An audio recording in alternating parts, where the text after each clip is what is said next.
Que chaque fois, salut 2 ou 3 personnes et Dieu soit la bienvenue de cette journée.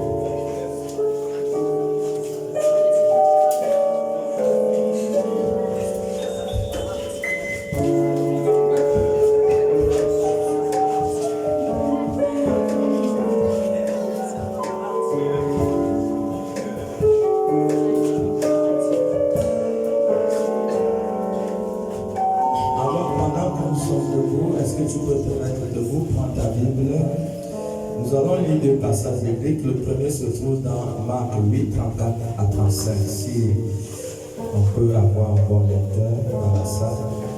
Marc 8, 34 à 35. Marc chapitre 8, le verset 34 et le verset 35. Je lis la parole de Dieu dans le livre de Marc 8 à partir du verset 34. Il est dit: Puis, ayant appelé la foule avec ses disciples, il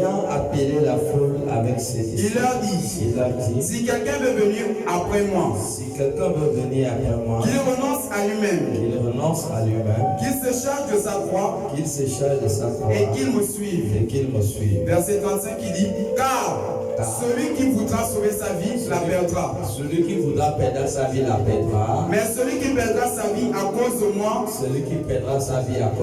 et la bonne nouvelle sera sauvée. Allons-y dans Genèse 1, le verset 11 à 12. Genèse chapitre 1, le verset 11 à 12.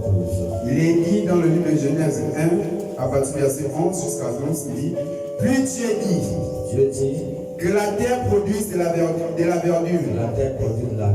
l'herbe portant de la semence, des arbres fruitiers, donnant du fruit selon leur espèce, et ayant en eux leur semence sur la terre. Et cela fut ainsi. Verset 12, il dit: la terre produisit de la verdure, et l'herbe portant de la semence selon son espèce, et des arbres donnant du fruit, ayant en eux leur semence selon leur espèce. Dieu vit que cela était bon.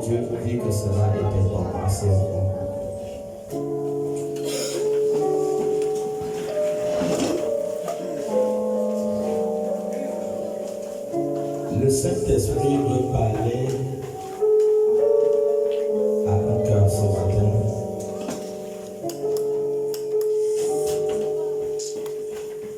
Le Saint-Esprit veut parler à un cœur ce matin. Soyons connectés à la parole de Dieu.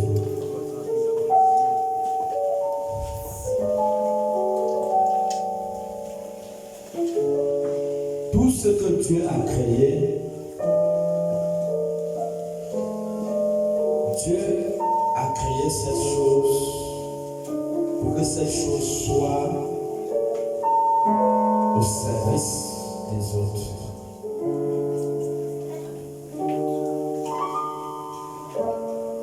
Amen.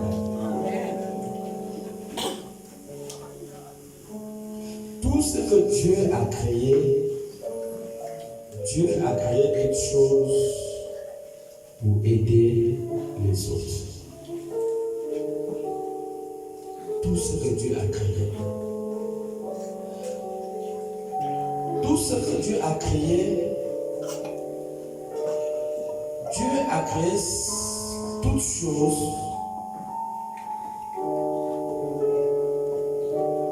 pour pouvoir servir à d'autres choses.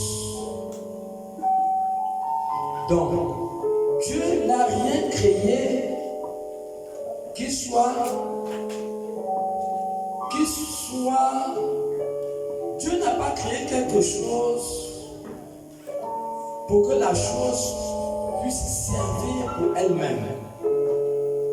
Je ne sais pas si quelqu'un comprend ce que je suis en train de vouloir dire. Donc, tout ce que Dieu a créé, Dieu n'a rien créé pour vivre pour la chose elle-même. Tout ce que Dieu a créé, Dieu l'a créé pour servir aussi d'autres choses pour servir aussi d'autres personnes. Voilà comment Dieu a fait les choses.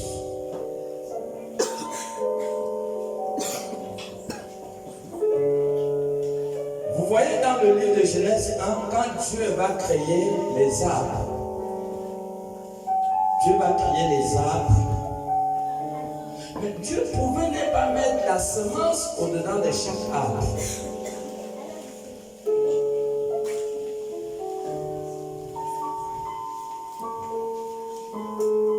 Dieu pouvait ne pas mettre la semence. Si Dieu n'aura pas mis la semence dans chaque arbre, tu n'auras pas les mangues aujourd'hui. Tu n'auras pas des attentats aujourd'hui. Tu n'auras pas des ananas aujourd'hui. Tu n'auras pas le frelon aujourd'hui. Tu n'auras pas les ailes aujourd'hui. Vous voyez, quand Dieu a créé les ailes, Dieu s'est assuré que dans 200, dans 300 ans, il faut que les gens continuent à bénéficier de ce zèle qu'il a créé. Et dans le zèle, Dieu a mis la semence pour servir les autres générations. Dans tout ce que Dieu a créé. C'est comme ça que la vie a été faite. Voilà pourquoi vous pouvez voir que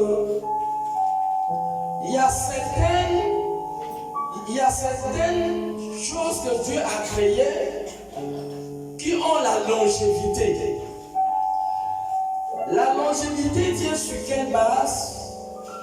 La longévité vient sur la base que ce qui est créé sert pour d'autres choses.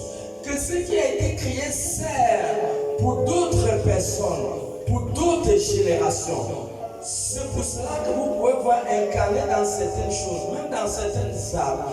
Pourquoi nous avons plusieurs sortes d'espèces d'arbres aujourd'hui? Parce que Dieu n'a pas permis que le premier arbre qu'il a créé puisse mourir. Juste à ce qu'il puisse atteindre son objectif, ça veut dire puisse servir pour des générations à venir. Voilà comment Dieu a créé des choses.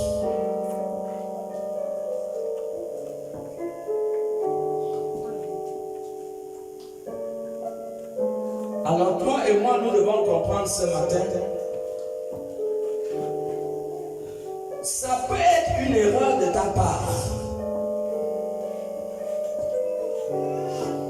de pouvoir voir la vie dans un mauvais angle. Ça peut être une erreur. Regarde bien la vie et comprends que Dieu ne t'a pas créé pour mener ta vie pour toi-même. Dieu ne t'a pas créé pour mener ta vie pour toi-même.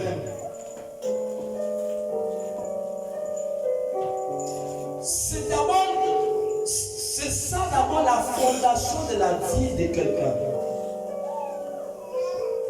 Comprendre que si Dieu m'a créé, Dieu ne m'a pas créé pour moi-même. Dieu m'a créé pour que je puisse être utile à d'autres personnes. Amen. C'est ça le secret. Toute chose que Dieu a créée, sa longévité dépend de ce principe. La longévité de tout ce que Dieu a créé est le fait que ce que Dieu a créé puisse servir pour d'autres générations, puisse servir pour autre chose. Même Jean 3,16 dit quoi? Que Dieu a tellement aimé le monde, il a fait comment? Il a donné son Fils. Dieu a donné Jésus. Si Jésus ne serait pas venu sur la terre, le diable aurait tué beaucoup plus de personnes aujourd'hui. Mais depuis l'an 33 où l'an 30 plutôt que Jésus a commencé son ministère, beaucoup de vies ont été sauvées. Beaucoup de gens ont atteint les années qui leur étaient assignées par Dieu. Beaucoup ont atteint leur destin. Pourquoi? Parce que Dieu a compris qu'il fallait qu'il envoie quelqu'un sur la terre. Pour faire quoi? Pour sauver le monde.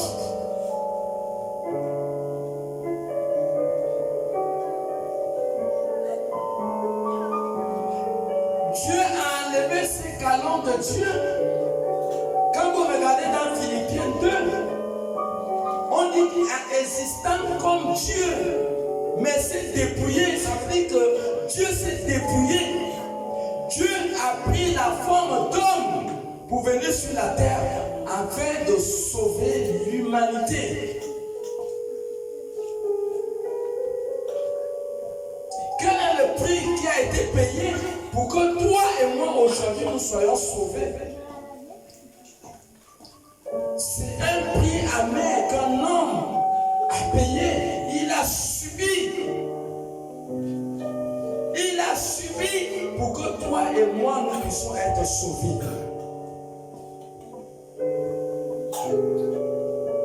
Peut-être pour toi, il n'était jamais arrivé qu'on t'a insulté à cause de l'évangile. Mais lui, on l'a insulté.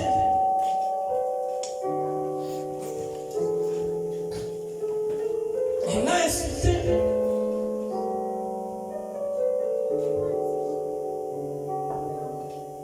Lisez Luc 2, 61. On l'a insulté, mais il arrive. Mais toi, sûrement, on t'a pas encore insulté parce que tu es parti parler à quelqu'un de Dieu.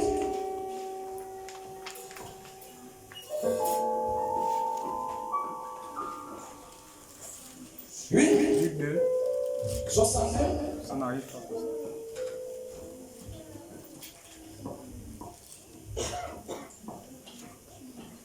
Luc 22.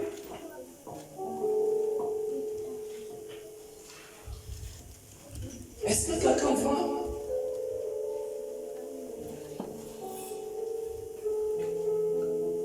Quelqu'un n'a pas, ne nous perdez pas le temps. Luc 22, 62. Étant sorti, Il il pleura amèrement. ils ont commencé à pleurer. Continue. Verset 63. Les hommes qui tenaient Jésus se moquaient de lui. Est-ce qu'il est arrivé quand les gens se sont moqués de toi? Continue. Le frappait. On ne t'a jamais frappé pour la cause de l'évangile. Ils lui voilèrent le visage. On lui a voilé le visage. Et il l'interrogeait Oui. en disant, devine qui te frappe. Devine qui te frappe. Et il proférait contre lui beaucoup d'autres injures. Ils ont préféré contre lui beaucoup d'autres injures. Quand le jour fut venu, C'est bon. Ils l'ont insulté. Mais regardez le prix qu'un homme a payé pour que toi et moi nous puissions être sauvés.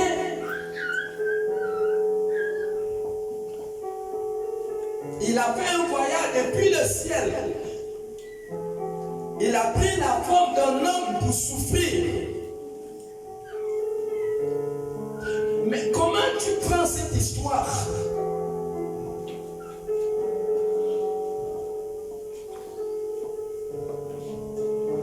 Qui t'a dit que lorsque tu vis, ta vie est pour toi? 1 Corinthiens 6, 19, ta vie ne t'appartient pas, lis-nous ça.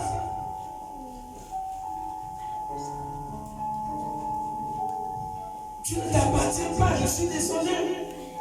il dit dans le 1 Corinthiens 6, verset 19, ne savez-vous pas que votre corps est le temple du Saint-Esprit, Votre corps est la demeure de Dieu. qui est en vous, Qui est en vous, que vous avez reçu de Dieu, qu'on a reçu de Dieu. et que vous ne vous appartenez point à vous-même. Tu ne t'appartiens pas à toi-même. Tu es un produit de Dieu. Tu es la propriété de Dieu. Donc ne pense pas que c'est Dieu t'a fait venir sur la terre. Dieu t'a fait venir sur la terre pour tes propres intérêts. Non, Dieu ne t'a pas fait venir sur la terre pour tes propres intérêts.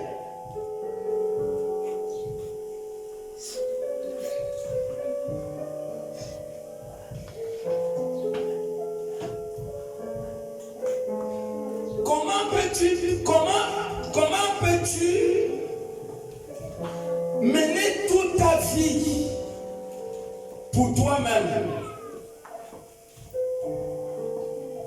Vous voyez, tu mets ta vie pour toi-même.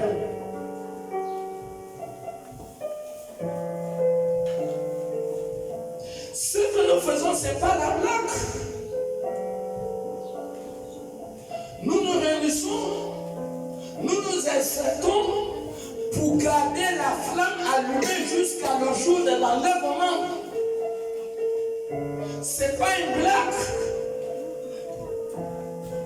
Même le Seigneur a recommandé que nous puissions le célébrer sur 150 lignes. Dieu a ordonné que nous puissions le célébrer. Donc nous venons dans ce lieu, ce n'est pas pour blaguer, nous ne venons pas pour perdre le temps. Nous venons pour réactiver la flamme pour que personne, quand Jésus vient, ne puisse se refroidir. Et le dimanche passé, nous l'avons dit dans Matthieu chapitre 24, le verset 12, que l'amour du plus grand nombre de personnes va se refroidir. Donc nous venons pour célébrer l'Éternel libre. Merci. Psaume 150. Il est dit, louez l'Éternel. Louez l'Éternel. Louez Dieu dans son sanctuaire. Louez Dieu dans son sanctuaire. Louez-le dans l'étendue où éclate sa puissance.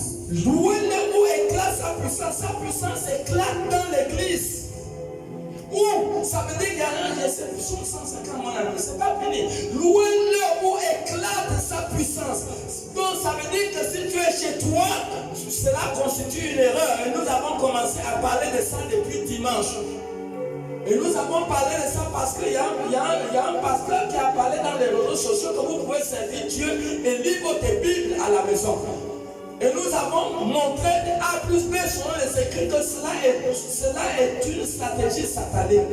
Vous voyez, donc quand nous quittons de nos maisons pour venir où éclate la puissance de Dieu, et il dit où, donc ça veut dire qu'il y a un lieu, nous devons le célébrer. Quel est le but pour que nous puissions célébrer le Seigneur?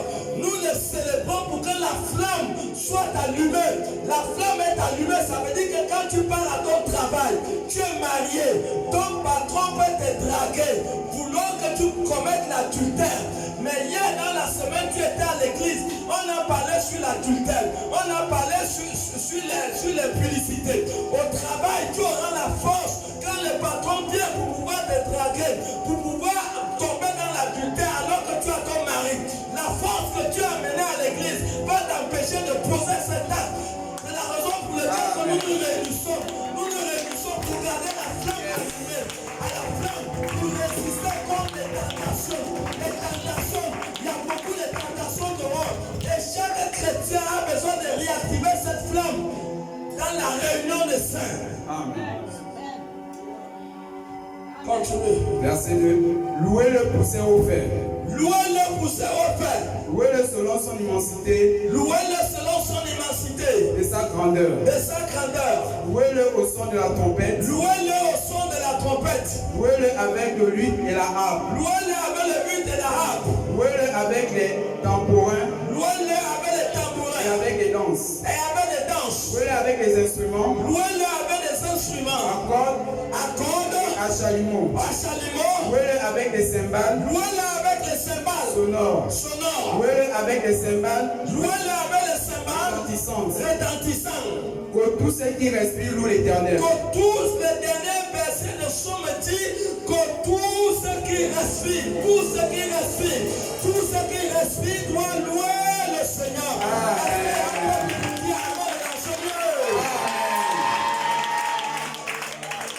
Tous ceux qui vivent doivent louer le Seigneur. C'est la raison pour laquelle nous nous rassemblons. Ce n'est pas pour perdre le temps. Même si on dit on ne prêche pas, on loue, la flamme a été réactivée. Ça a été réactivé. Tu as besoin de l'assemblée des saints. Est-ce qu'on a chanté la cantique de l'assemblée des saints?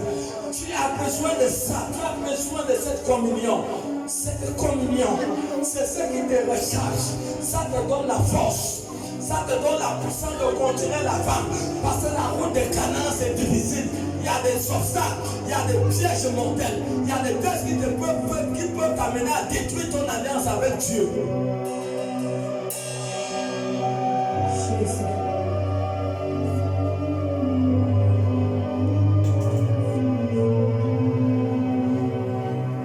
Dans l'ensemble des saints, assoiffé je me tiens, que ton onction descende sur moi. Conscient que mon destin est dans le creux de ta main, ton onction descende sur moi. Je suis disposé.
Vous verrez,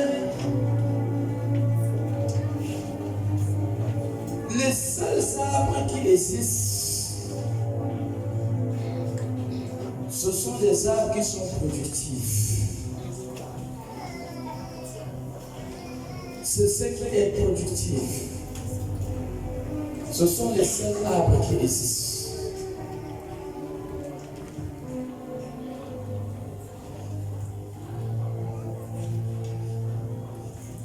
Tu as plus d'honneur lorsque tu es productif, lorsque tu sers à l'humanité, lorsque tu sers à la société. Philippiens 2:4. Quand tu sers à la société, tu es plus productif. Le seul pouvoir d'un président, comment un président peut avoir l'honneur et la puissance de pouvoir? C'est lorsqu'un président met ses intérêts à côté. Quand il met les intérêts du peuple, aucun homme ne pourra terrasser ce président. Parce qu'il agit selon les bases divines. La puissance n'est pas le fait que tu vis pour toi. La puissance est le fait que tu vis pour les autres. Et c'est comme ça que Dieu a créé la vie. Il faut comprendre que j'ai été créé non pour vivre pour moi-même, mais que je puisse vivre pour les autres. Et c'est ça le secret du pouvoir. Le véritable pouvoir. Allez-y demander aux gens qui font la science. Il y a des gens qui ont étudié ça, ils ont compris que le véritable pouvoir, c'est d'aider les faibles. Le véritable pouvoir, c'est d'être au service des faibles. C'est d'être au service de la société. C'est d'être au service de où il y a le manquement. C'est ça le véritable pouvoir.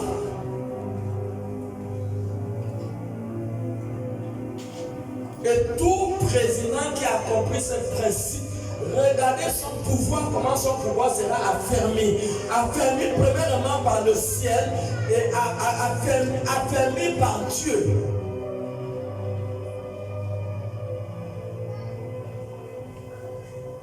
Aujourd'hui, les gens ont perdu la raison pour chercher leur propre intérêt. Philippiens 2, 4, 8. Il est dit dans Philippiens 2, verset 4, que chacun de vous, au lieu de considérer ses propres intérêts,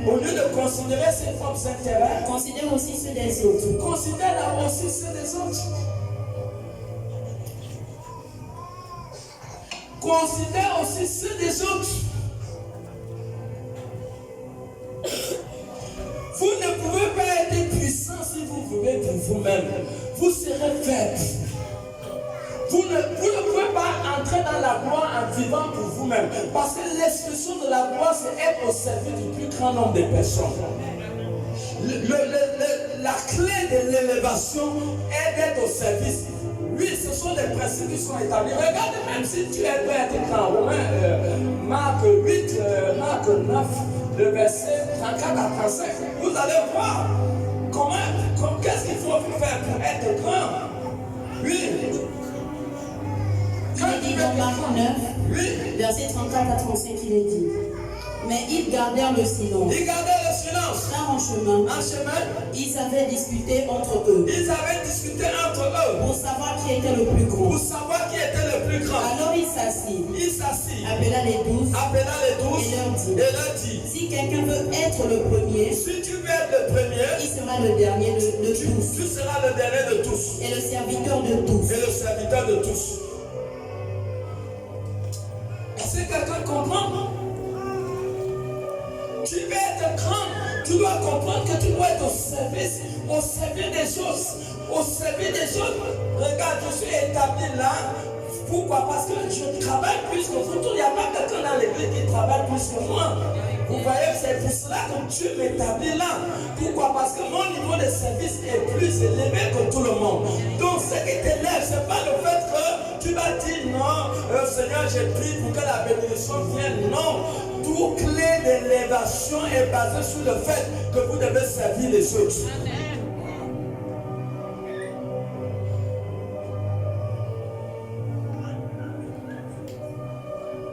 Regarde ta vie. Ta vie peut être ce qu'elle est aujourd'hui parce que depuis les temps passés, tu t'es battu, en 10. Celui qui va être élevé, vous voyez, il n'a qu'à servir. Tu fais l'élévation. L'élévation ne vient pas sur le fait qu'on t'a positionné. Non. L'élévation, Psaume 75, 7 à 8, il dit que l'élévation ne vient pas de l'Orient ni de l'Occident. L'élévation vient de l'éternel Dieu. Donc ce Dieu qui élève. Ce Dieu qui élève.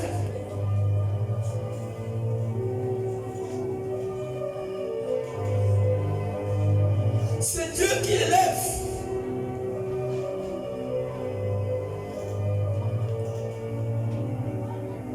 Et c'est ça qui est la première cause des perturbations dans une marche chrétienne. Il y a sa cause des perturbations. Et c'est pour cela, vous voyez aujourd'hui que l'évangile, la parole n'arrive pas à atteindre plusieurs milieux, plusieurs places. Pourquoi? Parce qu'il y a un déficit des serviteurs. Jésus a dit que la moisson est grande, mais où sont les serviteurs? Il n'y en a pas, personne ne veut s'engager. Personne ne veut s'engager.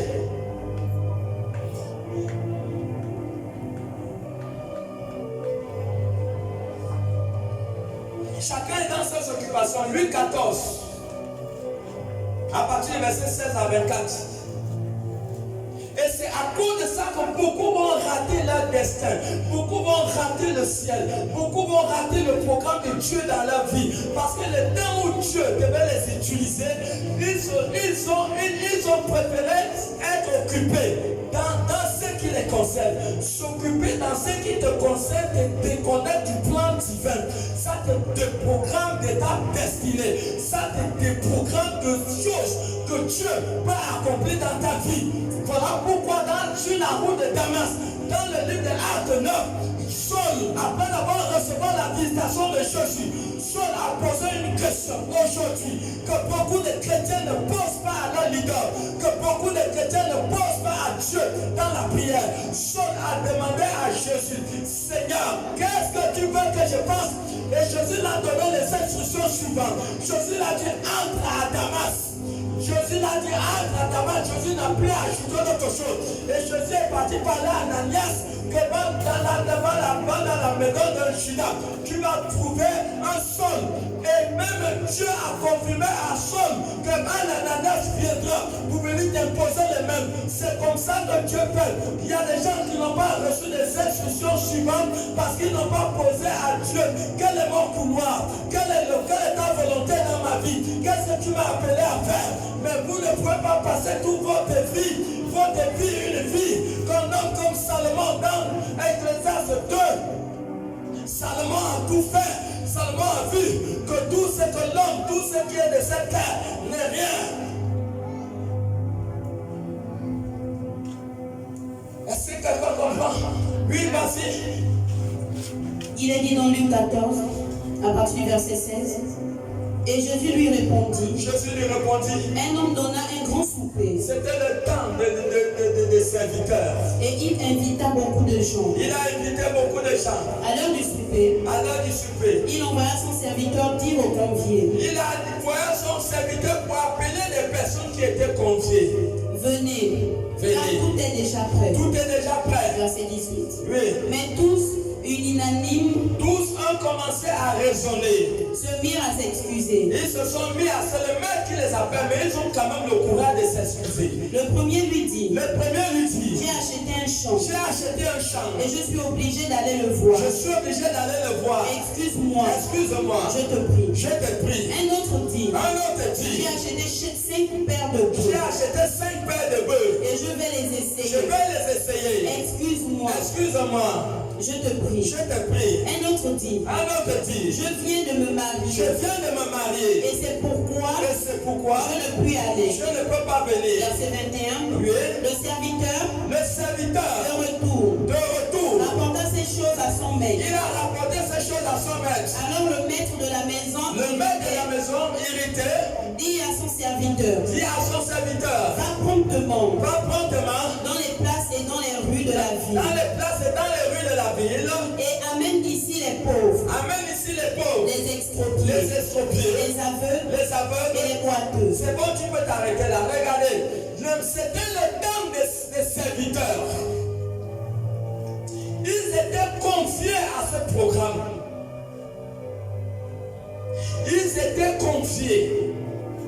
L'esprit d'occupation va faire rater beaucoup de gens leur destin. L'esprit d'occupation va faire rater beaucoup de gens leur appel. L'esprit d'occupation va faire rater beaucoup de gens le plan de Dieu dans leur vie. Vous voyez, c'était l'heure. Mais l'autre dit, je vais l'acheter 5 paires de bœufs. Je vais aller les essayer. Le maître avait besoin d'eux.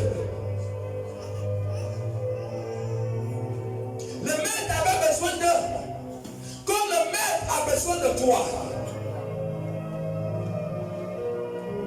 Le maître a besoin de toi. Quel est ton impact? Quel est le niveau de ton engagement? Où sont les résultats? Matthieu 3:10.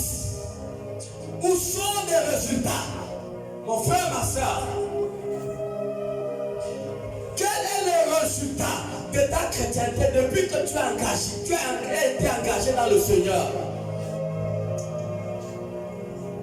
Où est le résultat? Où est ton ministère? Tu sais où? Qu'est-ce que le monde bénéficie de toi? ciel bénéficie de toi.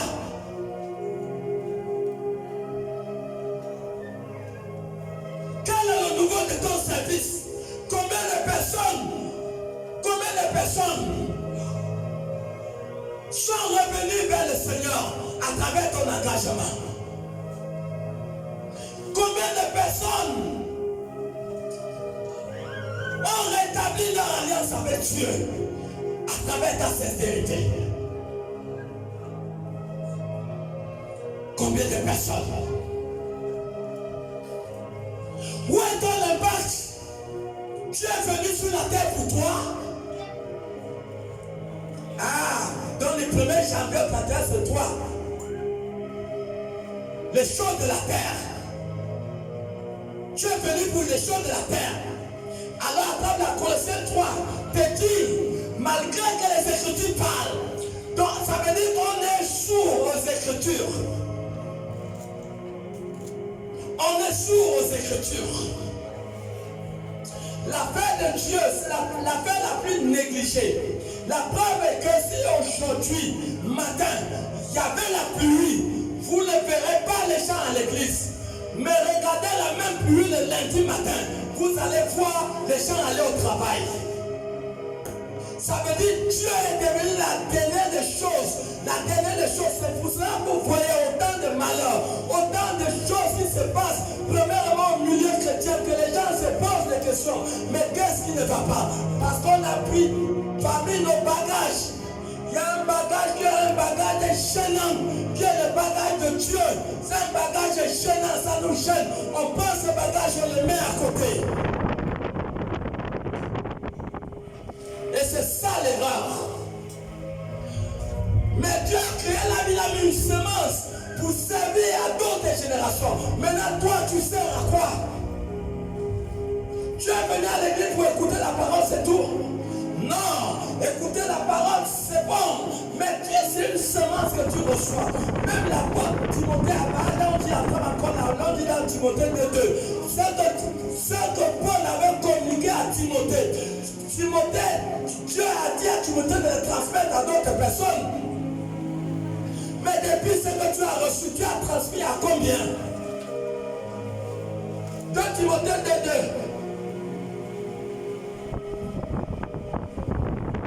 Tu as transmis à combien de personnes? Il est dit dans 2 Timothée 2, verset 2. Est-ce que tu as entendu de moi? L'apôtre Paul dit à Timothée, Seigneur, tu as entendu de moi? Combien d'années tu écoutes la parole de Dieu? Combien sont allés au baptême? Parce que c'est toi qui les as encouragés. Jésus, en Galilée, a envoyé une catégorie de personnes, il a envoyé toute l'église en mission. Ce que tu as entendu de moi, et ce que tu as entendu de moi, ce que tu as entendu de moi, en présence de beaucoup de témoins, en présence de beaucoup de témoins, confie-le à des hommes, confie-le à des hommes fidèles, qui soient capables de l'enseigner aussi aux autres. Vous comprenez, la semence, c'est une transmission. C'est pas que tu vas rester vivre pour toi. Mais attends, pourquoi tu veux la longévité? Pourquoi tu veux la productivité? Tout ce que tu as créé, Dieu l'a créé pour être productif. Maintenant, toi, qu'est-ce que tu produis pour le monde? Qu'est-ce que tu produis pour ton quartier? Qu'est-ce que tu produis pour les autres? Qu'est-ce que tu produis pour ton vocation, pour ton appel, pour ton église? Qu'est-ce que tu produis?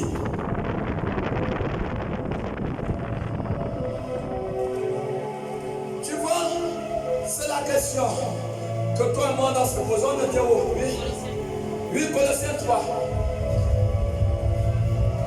Il est dit dans Colossiens 3, si donc vous êtes ressuscités avec Christ, si tu es chrétien, cherchez les choses d'en haut. Cherche les choses d'en haut. Où Christ est assis à la droite de Dieu. On n'a pas dit cherche d'avoir ta vie.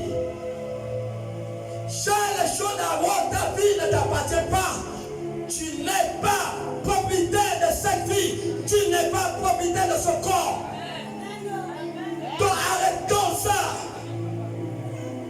Ce corps appartient à Christ. Ce corps appartient à Dieu. Cherche les choses d'en haut. C'est ce que les Écritures nous disent. C'est ça le secret. Le secret de la semence. Le secret de la longévité. C'est la amène la longévité. Si tu n'es pas productif, tu ne peux pas vivre longtemps. Pourquoi les sorciers n'arrivent pas à tuer les gens qui font le bien? Pourquoi? Tu ne te poses pas la question? Même Tabitha, elle était morte. Elle était morte. Mais qu'est-ce qui s'est passé? Les gens se sont souvenus des tuniques et tout. C'est une femme de bien, sans renommée. Ça veut dire que la terre n'a même pas pu prendre à cette période l'âme de Tabitha. Pierre est parti et Pierre l'a ressuscité. À cause du bien que cette femme, Somme 89, verset 3 dit, la bonté a des fondements éternels. La bonté a des fondements éternels. Ça veut dire que la bonté est comme un arbre racine immortel. C'est comme un arbre racine immortel.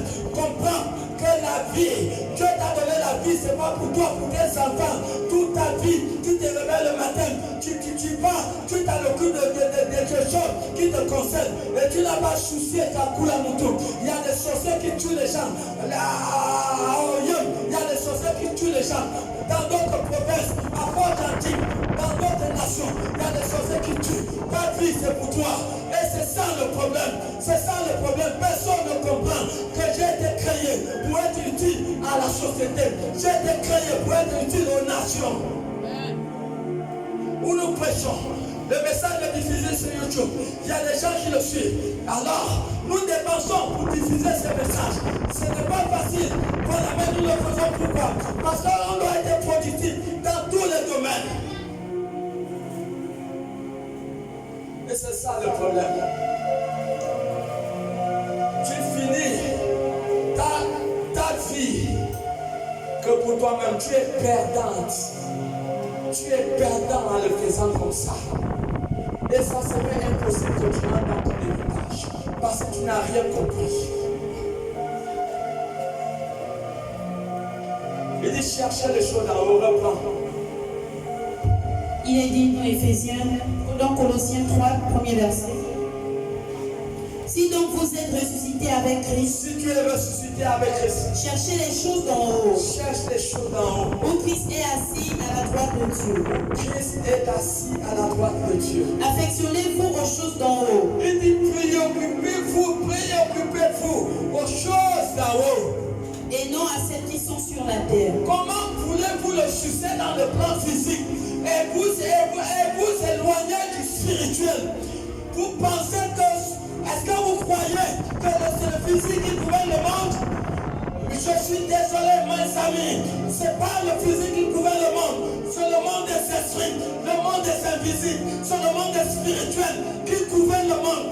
Donc si tu veux être puissant dans le plan physique, tu dois comprendre que tu dois d'abord fonder ta vie sur des bases spirituelles. Et c'est ce qui ferait la puissance dans toute activité que tu vas t'engager dans les affaires de la vie, dans le plan physique. Tout ce que tu vas faire dans le plan physique, ça va aller, ça va marcher. Parce que déjà tu es passé, quand tu es fondé sur la puissance invisible, sur la puissance spirituelle.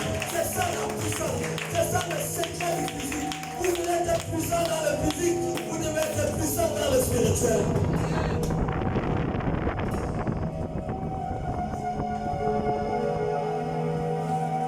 Tu perds ton temps. Le spirituel n'a pas besoin que tu sois esclave du travail.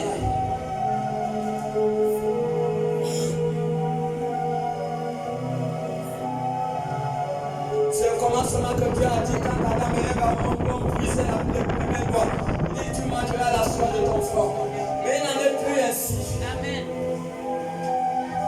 Romains 8:17 dit que nous sommes héritiers et nous sommes co-héritiers de Christ. Tu es héritière, tu n'as pas besoin de te tracasser.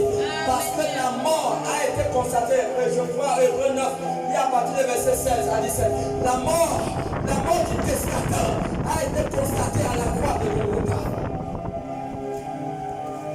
Alors tu vas souffrir, cadeau, pour ne rien gagner. Hébreux 9, à partir du verset 16 à 17. Hébreux chapitre 9, verset 16 à 17, il est dit, car là où il y a un testament, il est nécessaire que la mort Il est nécessaire que la mort du testateur soit constatée. Il est nécessaire que la mort du testateur soit constatée. Un testament, En effet, n'est valable qu'en cas de mort. n'est valable qu'en cas de mort. Puisqu'il n'a aucune force, Il n'a aucune force tant que le testateur vit. tant que le testateur vit. Voilà pourquoi Voilà, c'est bon.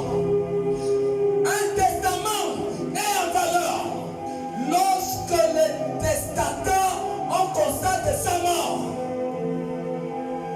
Et le monde entier, de l'Orient et de l'Occident, du septentrion et du Midi, tous les êtres humains sur la terre ont constaté la mort du testateur sur la croix de Calvaire.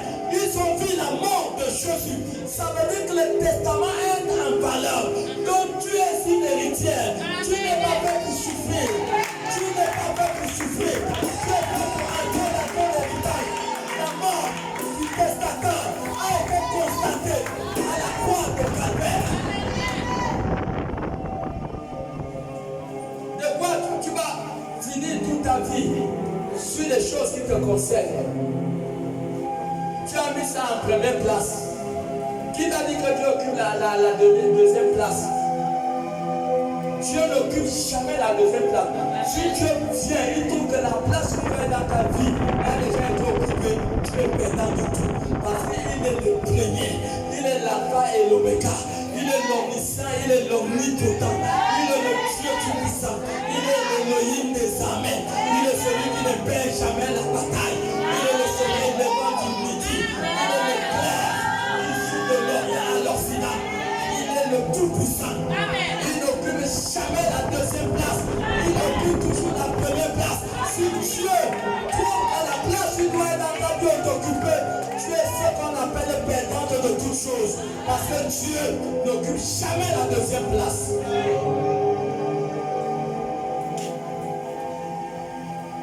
Et c'est ça le problème. Les gens, dans la souffrance et dans le travail, pour zéro, pour rien. Colossiens 2, plutôt Ecclésiaste 2, à partir du verset 17. Tu souffres dans le soleil tous les jours, cherchant l'argent. L'argent n'est jamais fini. Le travail n'est jamais fini. Tous les jours, les rivières se déversent dans l'océan et l'océan n'est jamais plein. Quels seront les résultats de toute cette douleur sur le soleil? Tu en gagnes quoi? Pour aller être en ballottage, en difficulté devant le trône, devant le jugement de Christ. Et qui est perdant? Qui sera perdant? Voilà un homme, Salomon, a examiné toutes choses. Oui, Ecclésiaste 2, 17, à partir du verset 17. il est dit, et j'ai haï la vie. Il avait tout l'argent, il a donné à son corps tous les biens qu'il avait, il a mangé. Toi tu n'as pas mangé, il a mangé tous les nourritures. Il a servi les nourritures de tous les habits les plus chers. Il a fait la vie. Déjà du but jusqu'à la fin du monde. Je ne sais pas s'il y aura quelqu'un qui sera riche comme Salomon. Donc il a donné à sa fille tout ce qu'il avait besoin. Et celui qui donne ce témoignage, oui, vas-y. Et j'ai haï la vie. J'ai haï la vie. Car ce qui se fait sous le soleil Par ce qui se fait sur le soleil m'a déplu. m'a déplu. Car tout est vanité Tout est vanité et poursuite du vent. et poursuite du vent. J'ai haï tout le travail que j'ai J'ai fait haï tout le travail que sous j'ai le fait soleil. sur le soleil. Et dont je dois laisser Et la donc, jouissance à l'homme Je dois laisser la jouissance à l'homme qui me succédera. qui va me succéder. Continuez. Et qui sait Et qui sait? s'il sera sage ou insensé. J'ai fini de souffrir, faire construire des trucs, des villas partout dans le monde, des sociétés. Maintenant, c'est moi un enfant chambriste que tu as même chassé de la maison. Celui qui, quand après la mort, il dit qui sait si c'est un insensé. Peut-être ça sera un fumier les champs. Quand le père meurt, il va commencer à vendre le terrain du papa. C'est ce que Salomon est en train de dire. Oui. Cependant, il sera maître de tout mon travail. Il sera maître de tout mon travail. De tout le fruit de ma sagesse. De tout le fruit de ma sagesse. Sous le soleil. Sous le soleil. C'est encore là une vanité. C'est encore là une vanité. Continue. Verset 20. Et j'en suis venu à livrer mon cœur au désespoir. Je suis venu à livrer mon corps au désespoir. À cause de tout le travail que j'ai fait sous le soleil. À cause de tout le travail que j'ai fait sous le soleil. Car tel homme a travaillé avec sagesse. Avec sagesse et science. Et avec succès. Et avec succès. Et il laisse le produit de son travail. Il laisse le produit de son travail à un homme qui ne s'en est point occupé. C'est encore là une vanité. Encore là une vanité. Et un grand mal. Que revient-il? En effet, à l'homme de tout son travail, et de la préoccupation de son cœur, objet de ses fatigues, sous le soleil. Tous ces jours ne sont que douleur, et son partage n'est que chagrin. Même la nuit, son cœur ne repose pas. Oui. C'est encore là une vanité. Tu peux t'arrêter là, c'est encore là une vanité. Est-ce que quelqu'un comprend une vanité? Alors que fais-tu de ta vie?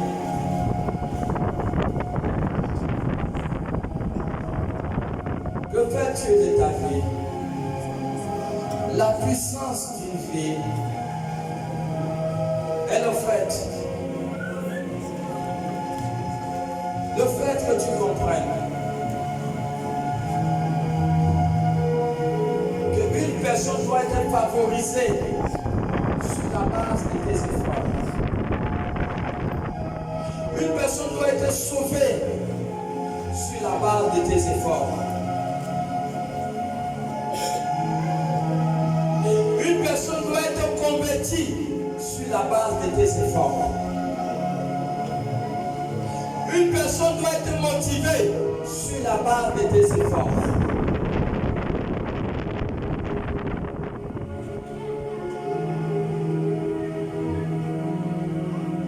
L'enseignement n'est pas seulement en termes vocal. L'enseignement est aussi en termes de fidélité. Ton infidélité est pour le découragement de quelqu'un. Penses-tu que quelqu'un que tu as amené à l'église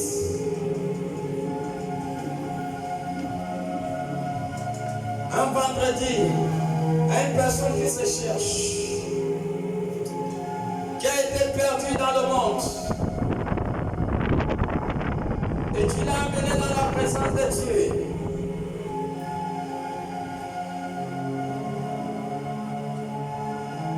Vendredi, tu n'es pas à l'église. Tu viens vendredi à l'église, ou elle vient vendredi à l'église. Elle ne te trouve pas. Alors, étant donné qu'elle a basé sa foi sur ta personne, sur ta chrétienté, alors ton infidélité va commencer à briser son moral. Ça va briser son moral. Il viendra vendredi, ne te trouve pas. Le vendredi prochain, il ne te trouve pas. Je suis sûr que quand la personne part, elle ne reviendra plus. Elle ne revient plus là, ce n'est pas à cause de Dieu.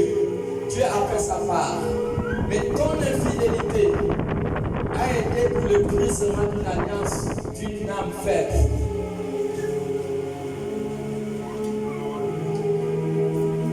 Tu n'as pas accumulé les forces d'être engagé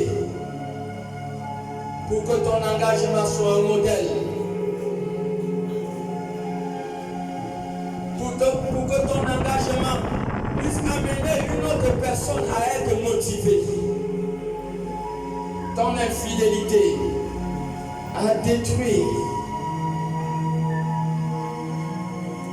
la fidélité des faibles.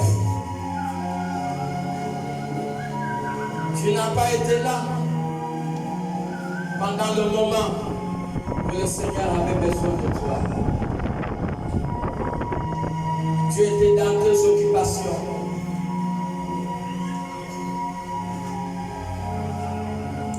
Pendant que le Seigneur avait besoin d'une organisation pour atteindre le monde.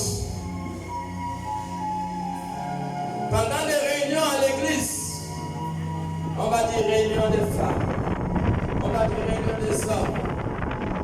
Pendant que nous sommes en train de nous réunir dans l'assemblée de Dieu pour voir comment nous allons atteindre le monde extérieur, tu n'as pas été là. Et ceux qui sont venus ont trouvé qu'il n'y avait personne. Ils ont commencé à se poser des questions. Est-ce que cette église a un problème? Est-ce que ça a un problème? Ton infidélité a amené beaucoup de gens à se poser des questions par rapport à ton église. Tu as été toujours occupé dans tes affaires. Mais qui t'a dit que tu es venu pour te battre?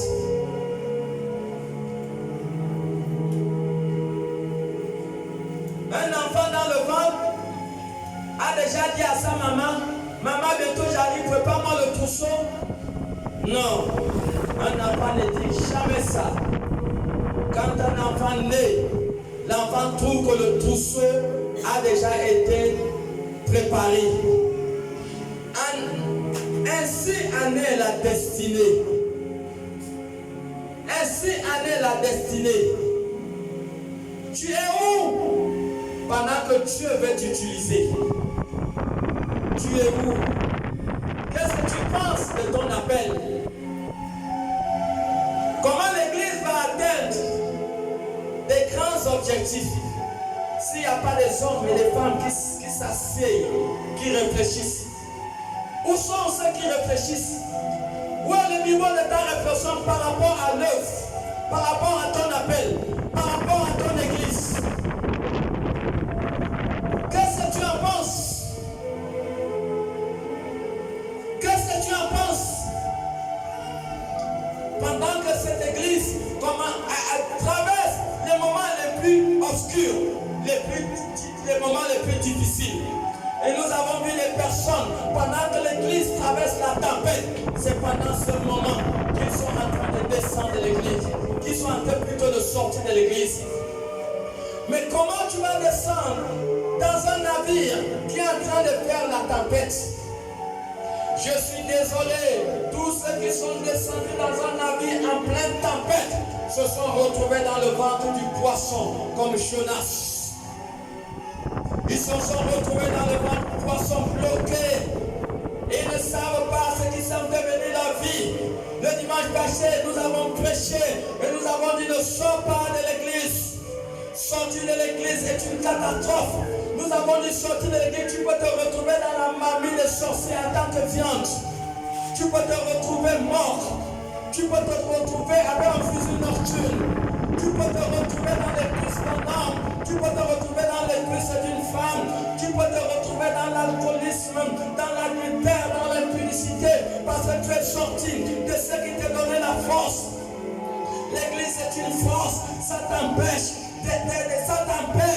de pouvoir tomber dans la méchanceté, dans la tentation de Satan. Ça te donne la force. Tu te rappelles le principe, tu te rappelles le commandement de Dieu. Lorsque tu es face à une épreuve, alors la parole de Dieu vient dans ta tête et tu entends, il est écrit, tu ne feras pas telle chose. Il est écrit que tu ne feras pas telle chose. Pourquoi? C'est parce que tu es constamment dans la présence de Dieu. Tu es constamment dans la présence de Dieu. Mais la question est posée ce matin. Quelle est ta pensée par rapport à la vision de l'église? Quelle est ta pensée? La dernière fois que tu était assis avec les frères et les sœurs pour réfléchir. Comment on peut faire pour sauver ceux qui sont dans les zones perdues? Comment on peut faire pour sauver ceux qui sont dans notre nation, dans les villages où il n'y a pas les églises, dans les villages où les sorciers ont fermé dans les églises, dans les villages où les sorciers ont tué ceux qui étaient les chrétiens qui étaient faibles. Tu n'étais pas assis avec les autres pour réfléchir comment on peut faire pour sauver les gens qui sont dans notre nation. Oui, toute ta vie c'est toi. Tu n'as jamais cherché à grandir. Tu as été toujours un chrétien bébé. Pendant l'étude biblique, tu ne comprends pas que Jésus a dit que la moisson est grande, il n'y a pas de prier. Pour toi, ça ne te dit rien. Pour toi, il y a certains seulement qui viennent à l'église dimanche. Mon bien-aimé, mais même l'école, à l'école, si tu vas à l'école une fois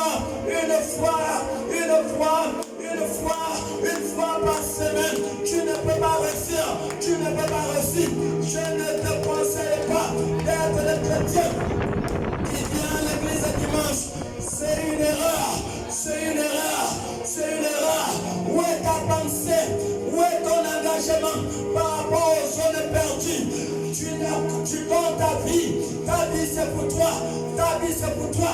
Tu finis ta vie pour chercher seulement ton gagne-pain, chercher le gagne-pain de tes enfants. Et tu ne t'es pas soucié de ceux qui souffrent, tu ne t'es pas soucié des personnes qui doivent être mangées en vampire d'ici décembre. Pour toi ça ne te dit rien, tu n'as jamais pensé à grandir, à être un serviteur, une servante de Dieu, à être quelqu'un aussi que le ciel peut utiliser pour servir aussi d'autres peuples, pour servir aussi pour sauver notre pays. Tu n'as jamais pensé pour être une servante de Dieu. Pour toi, tu es un bébé spirituel. 2 ans, 3 ans, 5 ans, 6 ans aujourd'hui. Tu viens à l'église, tu es assis. Tu n'es jamais venu ici devant pour venir faire le plus que la prière d'ouverture. Tu n'as jamais compris que tu as été appelé par Dieu pour Dieu que tu as reçu une semence qui doit aussi servir pour sauver la multitude de personnes. Tu n'as jamais compris cela. Et voilà où nous en sommes. Et le ciel est fâché. Le ciel est fâché pour ça. Le ciel est fâché pour ça. Parce que dans le grand champ, dans la grande moisson, il n'y a pas de souffriers. Où sont les ouvriers? Où sont les ouvriers? Tout le monde est bébé. Tout le monde est bien. C'est même pour écouter la parole. Ils vont chez eux. Tous les 6 jours, c'est pour eux. C'est pour eux. Lundi, c'est pour toi. Mardi, c'est pour toi. Mercredi, c'est pour toi. Jeudi, c'est pour toi. Vendredi, c'est pour toi. Et le seul jour que tu as donné à Dieu, c'est seulement dimanche. Mais je vais te dire que tu es dans l'erreur. Parce que la mission est grande. Il n'y a pas d'un domaine sur les affaires de la terre où il y a le travail comme la vocation. Parce que le but de Jésus, c'est de sauver le monde. Le but de Jésus, c'est de sauver le monde. Jésus ne t'a pas appelé pour t'asseoir. Jésus t'a appelé pour être une servante de Dieu, pour être un instrument qui peut aussi s'en servir pour sauver notre peuple. Et c'est à cela que Dieu t'a appelé. Arrête d'être un bébé spirituel. Comprends que tu dois être instruit auprès des maîtres, auprès des pasteurs. Tu dois t'asseoir à l'étude biblique, tu dois te former pour être un instrument. Et c'est pour cela aujourd'hui que les hommes de Dieu sont chargés, ils sont fatigués, les autres tombent évalués. Pourquoi? Parce qu'ils travaillent, ils sont seuls, ils ne savent pas qui il faut confier la tâche. Parce qu'ils regardent, il n'y a pas quelqu'un capable de pouvoir prendre le relais, de pouvoir être engagé. Tout le monde est bébé, les autres sont dans la distraction, alors que l'œuvre est en train de croupir.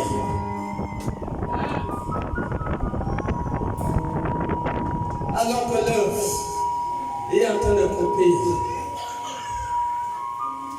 Et c'est ça.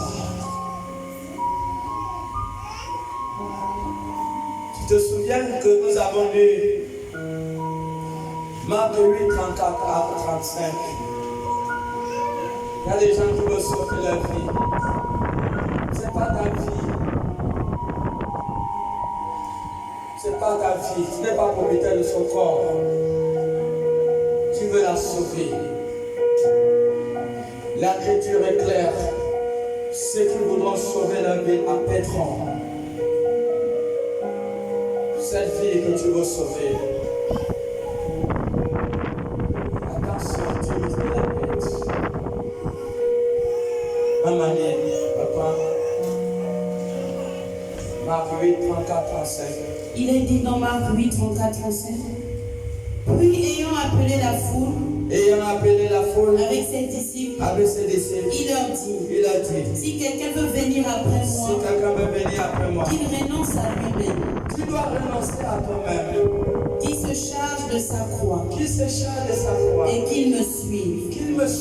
Car celui qui voudra sauver sa vie, Donc pour toi, tu veux sauver ta vie, la perdra. Mais celui qui perdra sa vie à cause de moi, celui qui va perdre sa vie à cause de Jésus et de la bonne nouvelle, la sauvera.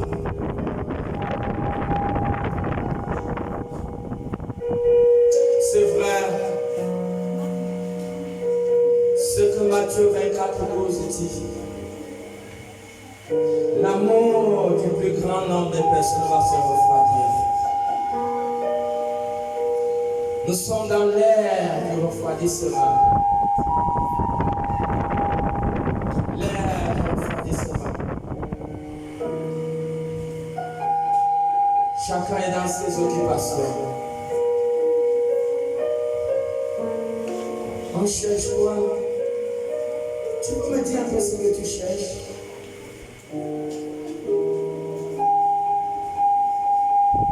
On est l'an 2024. Depuis l'an 2000 là, jusqu'aujourd'hui, tu cherches, tu vas trouver quoi? Bon, dis-moi un peu, tu as combien d'argent en banque? Tu as combien d'argent en banque? Tu as combien des immeubles que tu as construits?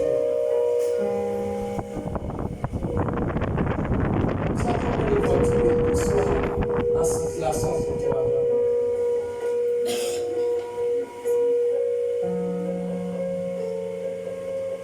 Est-ce que quelqu'un comprend? Tu mènes toute ta vie pour toi. C'est une erreur. C'est une erreur. L'église est devenue quelque chose qui n'a pas de valeur.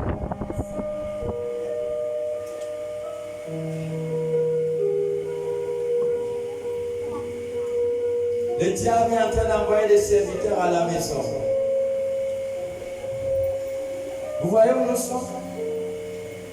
Maintenant, quand le diable envoie des serviteurs pour aller prier, Dieu avait la Bible à la maison. Qui va faire la mission?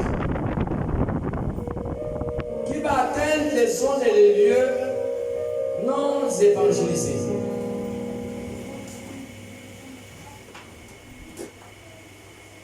Est-ce que vous nous voyons où nous sommes? Tu finis toute ta force sur des choses terrestres. Même balayer l'église, c'est un problème.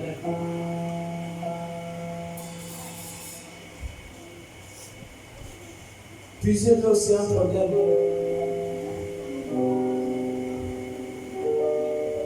Quitter de chez toi pour venir assister à une réunion, c'est un problème.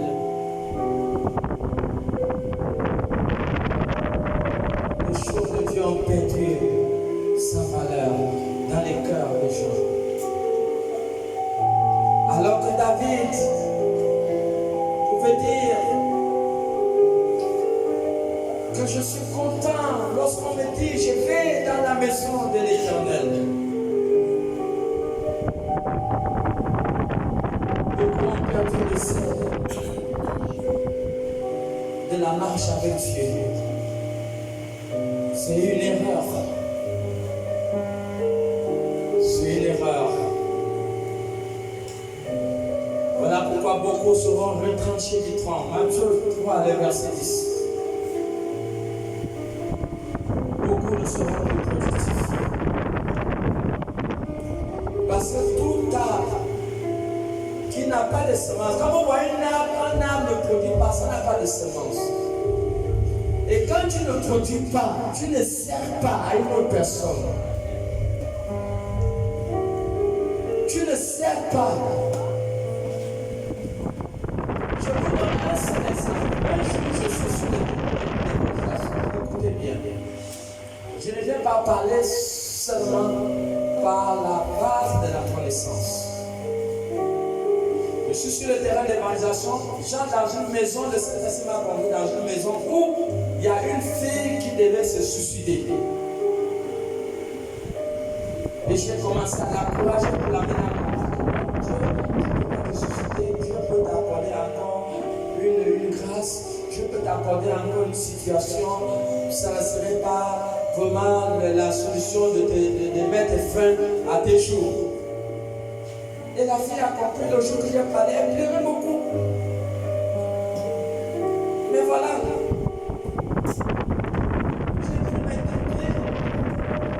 Et être au service du ciel, mais même aussi en train de sauver quelqu'un qui devait se donner la mort. Et j'ai été serviable. J'ai été important. Mais qu'est-ce que toi tu fais pour donner la vie à un peuple, à un village?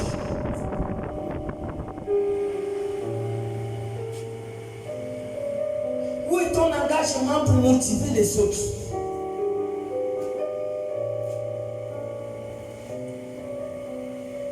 Psaume 150 nous a dit qu'il y a un lieu où Dieu manifeste sa puissance. Et ce lieu, c'est l'Église.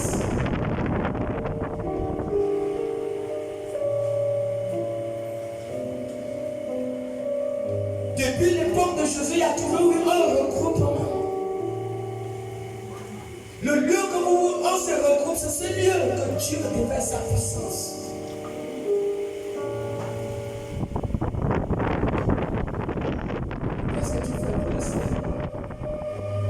Des gens même, pour donner la dîme même, ils ne donnent pas la dîme. Mais quelle est ton utilité? Abraham a donné la dîme. Jacob a donné la dîme.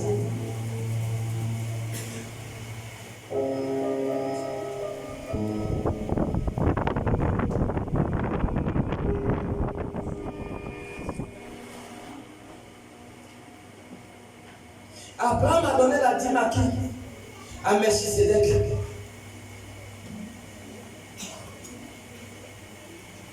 Melchisedec, c'est qui? C'est une personne de un qui n'a pas de généalogie. C'est une personne qui n'a pas de père. C'est une personne qui n'a pas de mère. C'est une personne qui n'a pas de fin. Et c'est une personne qui n'a pas de commencement. Alors qui était ce personnage caché derrière ce homme qu'on appelait Melchisedec? Dieu, d'une manière, a eu à visiter les hommes sans que les hommes puissent repérer Dieu dans un corps. Ce n'est pas la première fois que Dieu vient sur la terre pour visiter les hommes. À l'époque d'Abraham, Dieu est descendu sous la forme d'un homme. Et Abraham a pris la semence. Quand vous regardez bien, bon, tu peux me montrer un peu la graine du frelon. La graine du seigle. La graine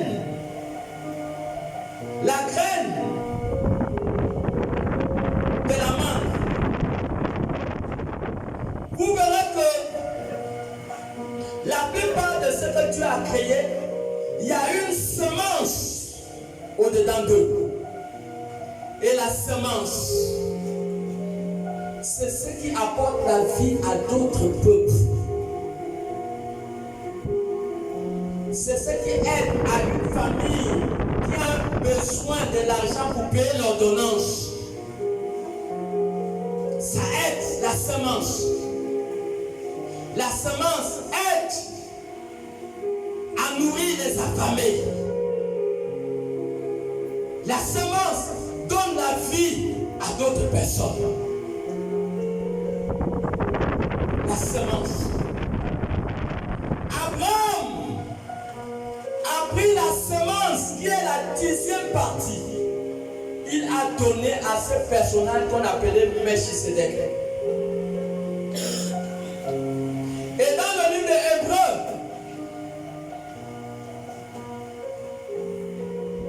la Bible dit, je crois Hébreux 7, si je ne me trompe pas. Regarde un peu, à partir du verset 10. Tu peux même lire à partir du verset 1, nous allons voir ce personnage.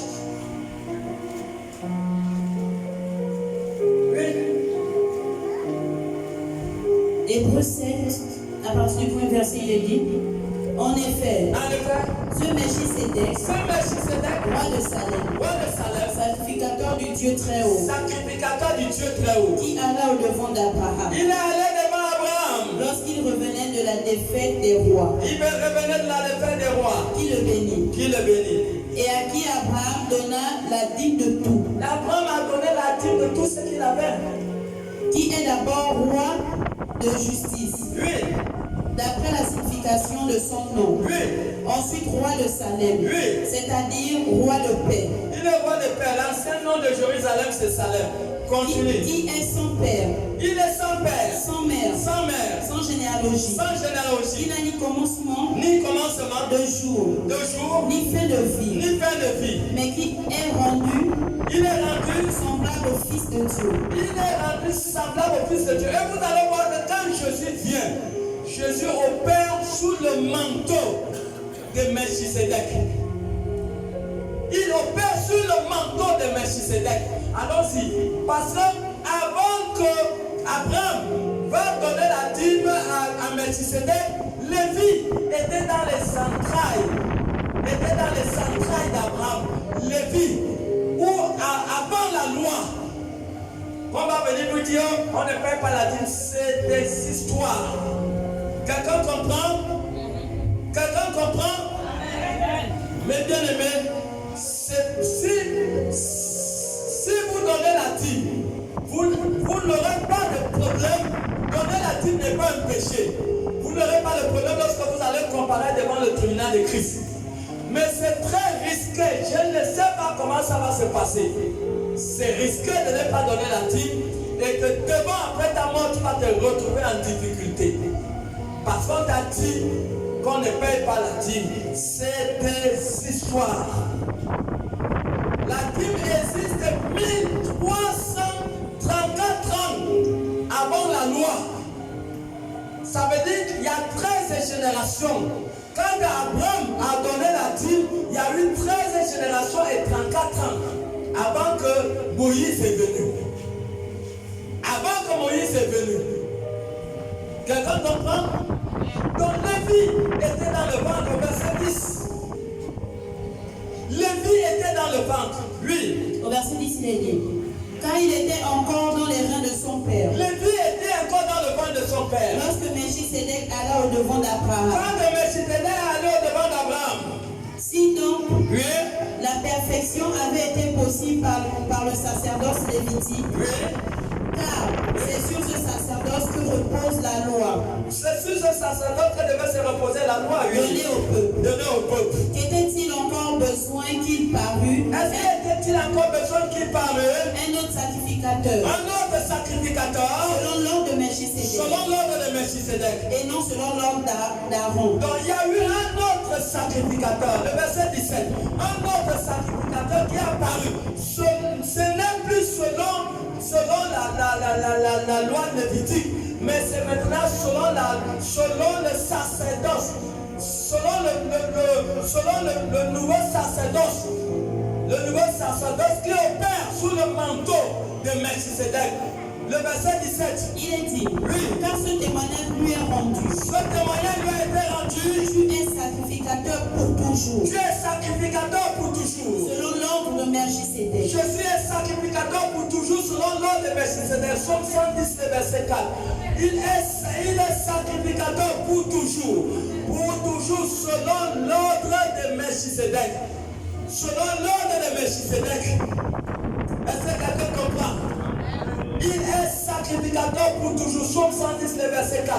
Pour toujours, selon l'ordre, selon la manière. Donc il a porté le manteau. Jésus a porté le manteau de Melchisédek. Et donc, lorsque tu donnes la dîme à la personne de Jésus qui opère à la manière de Melchisédek. Puis on y va. Il est dit donc Somme 114. Somme 114. L'Éternel l'a juré, L'Éternel a juré. et il ne s'en repentira Il point. ne s'en repartira point. Tu es sacrificateur Tu es sacrificateur pour toujours, pour toujours. à la manière de Melchisédek. À la manière de Melchisédek. Isaïe Ésaïe 51, le verset 2. Sacrificateur pour toujours à la manière de Melchisédek. Il est sacrificateur pour toujours. Jésus est sacrificateur. Jésus est sacrificateur pour toujours. Selon la manière de Melchisédek. Ésaïe 51, le verset 2 à 3. Oui. Il est dit. Oui. Il est dit dans Ésaïe 51, verset 2. Portez les regards sur Abraham. Portez les regards sur Abraham. Votre père. Votre père. Sur Sarah. Sur Sarah. Qui a enfanté. Qui a inventé. Car lui seul. Car lui seul. Il est appelé. Il est appelé. Je l'ai béni. Je l'ai béni. Multiplié. Je l'ai multiplié. Si l'Éternel a pitié de Sion. Oui. Il a pitié de toutes ses ruines. Donc, portez, c'est bon, portez le regard vers Abraham, vers Abraham. Il est le Dieu d'Abraham. Il est le Dieu d'Isaac. Il est le Dieu de Jacob. Dieu n'est pas le Dieu des bons. Alors, si quelqu'un te dit, ne faut pas payer la dîme, ça veut dire qu'il a de mettre en doute l'acte que le Père de la foi a posé. Abraham dans le ciel, sur la terre, reste le Père de la foi. Et ce Père de la foi a posé un acte de foi, pas un acte de loi. Il a posé un acte de foi, appelant la sémence, la petite sémence. Et il a semé, il a semé, il a semé, il a semé. Il a donné cela à Melchisédek. Voilà pourquoi toi, quel est ton rôle? Quel est ton engagement? Quel est ton service vis-à-vis de ta vocation, vis-à-vis de la vision de l'église, vis-à-vis de ton église? Même si la dîme seulement, tu n'arrives pas à donner. La dîme seulement, tu ne donnes pas. Tu gagnes l'argent tous les jours. Mais tu sais à quoi? Balayer l'église, rien. L'échelle se casse, personne ne s'occupe. Même si ça tombe, il y a une chaise là qui est en train de tomber, tu ne t'en occupes pas. Il y a l'eau que les gens vont aller aux toilettes, il n'y a pas. Mais quel est ton but? Quel est ton but? Quel est ton service? Quel est ton service pour rendre service au corps de Christ? Nous sommes l'assemblée de Dieu. Quand le Dieu se rassemble, un Dieu doit être à l'aise. Quand il se rassemble, un Dieu doit être à l'aise dans le lieu de rassemblement. On ne sert pas un homme, on ne sert pas un pasteur. Ce n'est pas un pasteur qui vous a appelé. Nous tous, nous sommes au service de ce grand Dieu, Yeshua Yamashia. C'est lui dont nous servons. Ce n'est pas un homme, ce n'est pas un pasteur que tu es venu servir. Voilà pourquoi nous allons revenir dans Matthieu chapitre 3, le verset 10. Il est dit dans Matthieu 3, verset 10.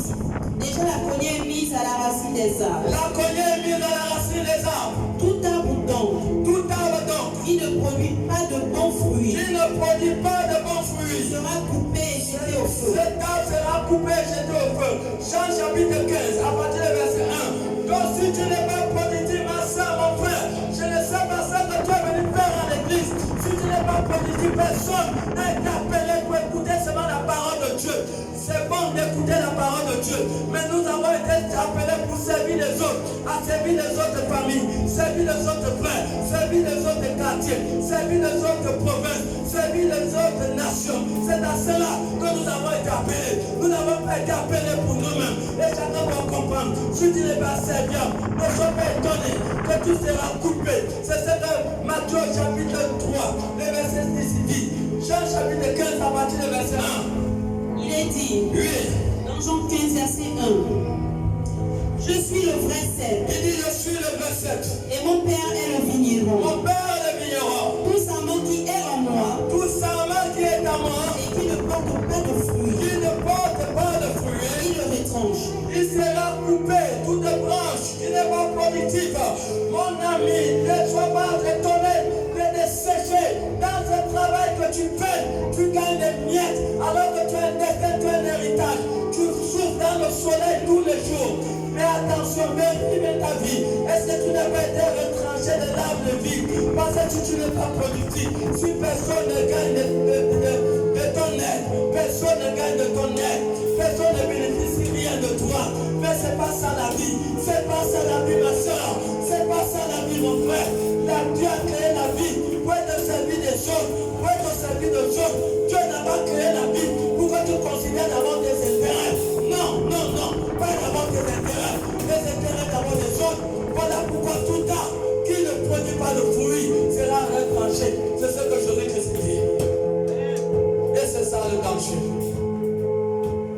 C'est ça le danger. Voilà pourquoi le thème de ce message, c'est juste un conseil. La chorale amène-nous dans ce cantique qui dit Yahweh, Yahweh.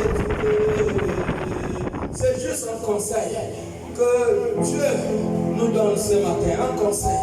C'est ça le thème de ce matin. Juste un conseil. Un conseil pour un homme. Un conseil pour une femme.